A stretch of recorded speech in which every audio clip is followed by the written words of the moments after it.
This is the Trump Breaking News Network. Here's what's happening. Trump's election has China's former critics looking to it to defend globalization, willingly or not. By Jonathan Kaiman and Jessica Myers. Just months ago, world leaders were fretting over the threat posed by an increasingly assertive China. The country's government oversaw the worst crackdown on dissent in nearly 3 decades.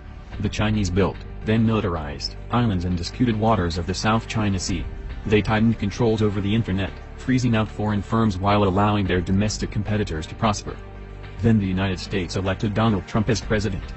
Now some of those same countries are looking to Beijing to defend international cooperation on matters as diverse as trade and climate change, propelling China to new heights on the world stage. And yet China doesn't sound particularly enthused about its elevation.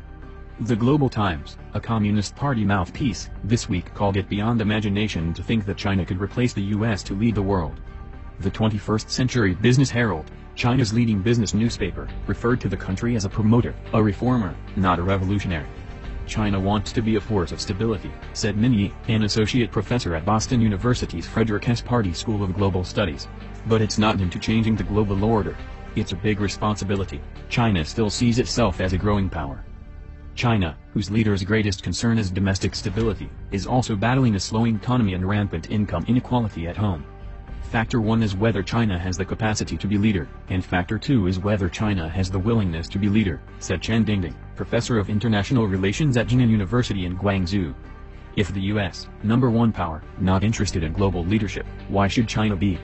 The election of a US president who takes an inward and sometimes contradictory approach to foreign policy has already handed China major geopolitical wins, analysts say.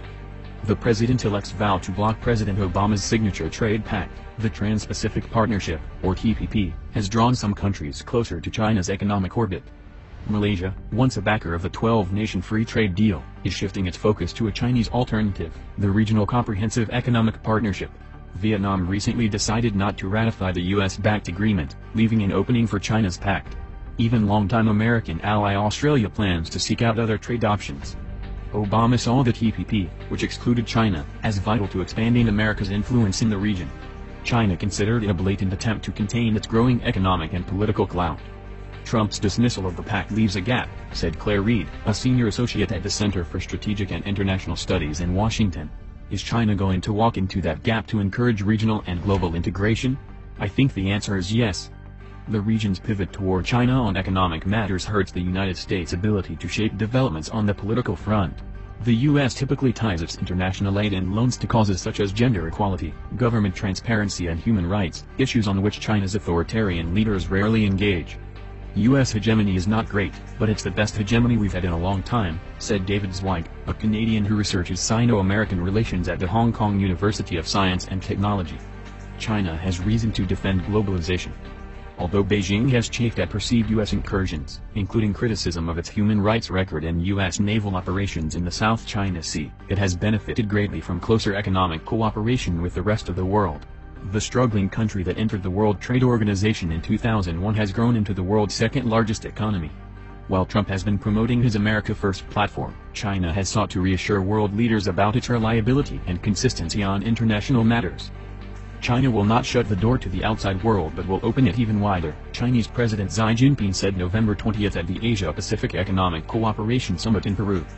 Vice Foreign Minister Liu Zhenmin last week dismissed Trump's assertion that climate change is a hoax invented by China to destroy U.S. competitiveness and pledged to defend a landmark agreement to fight global warming whatever the circumstances.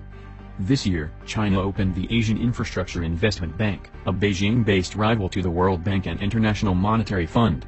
The country has also greatly expanded its One Belt, One Road initiative, which aims to revive ancient Silk Road trade routes by building roads, ports and other infrastructure across Asia, Europe, and North Africa. Nations far outside China's regional sphere of influence are paying heed. In 2012, China struck a deal with 16 Central and Eastern European countries to deepen economic, tourism and education ties. That framework has encouraged Eastern European countries to see China as sort of a savior in difficult economic times, when there is a need for investment that the West cannot provide, said Anastas Vangelis, a sociologist at the Polish Academy of Sciences. China's economic rise, combined with the shock of the recent global financial crisis and the wave of populism now sweeping the US and Europe, has some people in the region questioning the virtues of Western-style democracy. When you take a lot of people who don't know much about China, and you show them snatches of Beijing and Shanghai, they get fascinated with it, Vanjali said. Often in their statements, they say things like, maybe China got some things right. This has been the Trump Breaking News Network. Please subscribe and share to stay up to date on the latest news about our president. Be informed.